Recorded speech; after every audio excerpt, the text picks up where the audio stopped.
Beş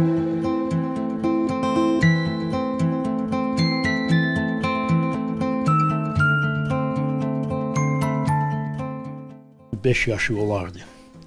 Televiziyada Həzi Aslanovun filmi gedirdi. Orada Mehmandarov Həzidən soruşur ki, nəçi olacaqsan? Həzi ona deyir ki, mən general olacağım. Sanki o söz elə bil Amidin beyninə həkk oldu, yazıldı o. Amiddən soruşardın, sən kim olacaqsan? Deyirdi, mən general olacağım. Həzi Aslanovun davamçısı olacağım. Onun iki tankı vurulmuşdu. O tankdan yaralıları çıxardanda ermənilər imkan vermirdi deyə. O gəlib həmin istiqamətdə o tankın qabağından keçib 40 dəqiqə tək başına hərəkət edib. 40 mərmisi olub, 40 mərmisini də hamısını həmin toskalara vurmuşdu ki, oranı sustursun. Mərmisi qutarıb. Oradan qayıdan başı onun tankını 2 dənə mərmi vurmuşdular.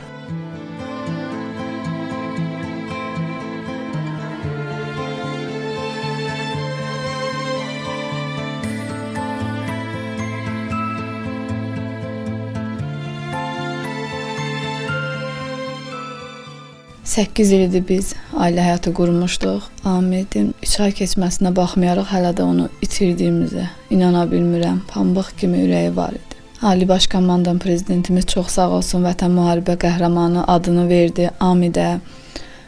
Vətən uğrunda medalı verdi. Cəbrayılın azad olunmasına görə medal verildi. Çox sağ olsunlar.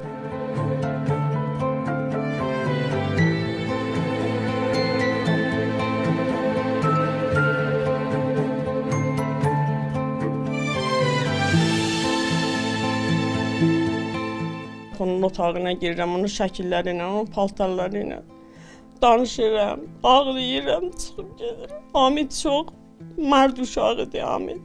Amid 2 dəfə müharibədə iştirak elədi. Lələtəpənin yüksəkliyini alanda o birinci tankını ora çıxartdı. Tankın üstünə yazıb Şuşa son mənzilimiz. Çox təəssüf ki, o ora çata bilmədi.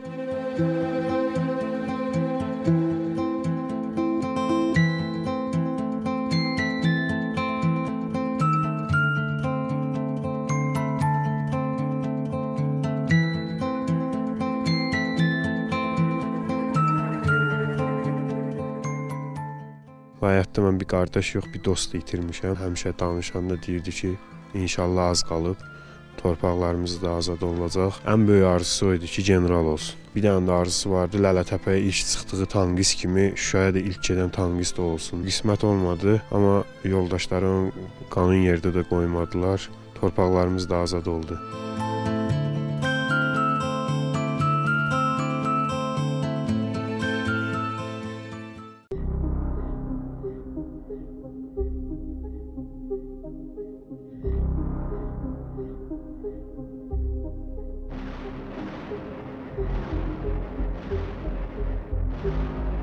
Komandir bizim üçün nümunə oldu orada.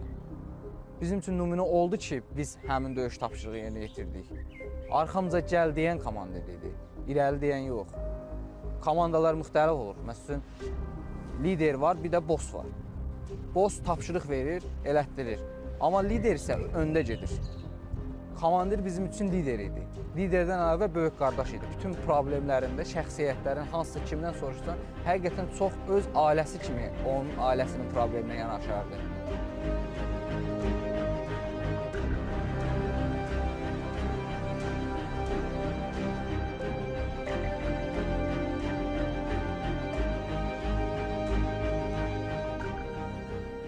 Deyirdi ki, bu vətən bu günləri unutmaz inşallah.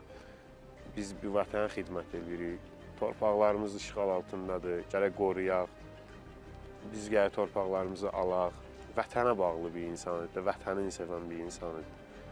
İstəmirdi ki, kimsə incinsin, kimsə anası gözü yaşlı qalsın. Şəhid adı eşidəndə çox pis olur.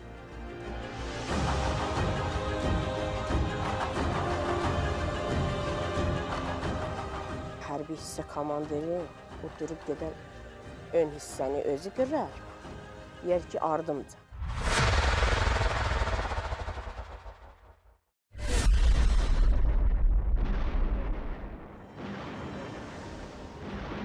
Amid çox vətənpərvər idi. Həmişə torpaqdan, bayraqdan, dövlətdən danışanda fəxrlə danışırdı. Mən də çalışıram ki, Amid kimi olaq. Bizim üçün vətən Amiddən başlayır. Biz vətəni sevməyi Amiddən öyrənmişik. Vətəninə, dövlətinə bağlı olduğu qədər də ailəsinə də bağlı bir insan idi.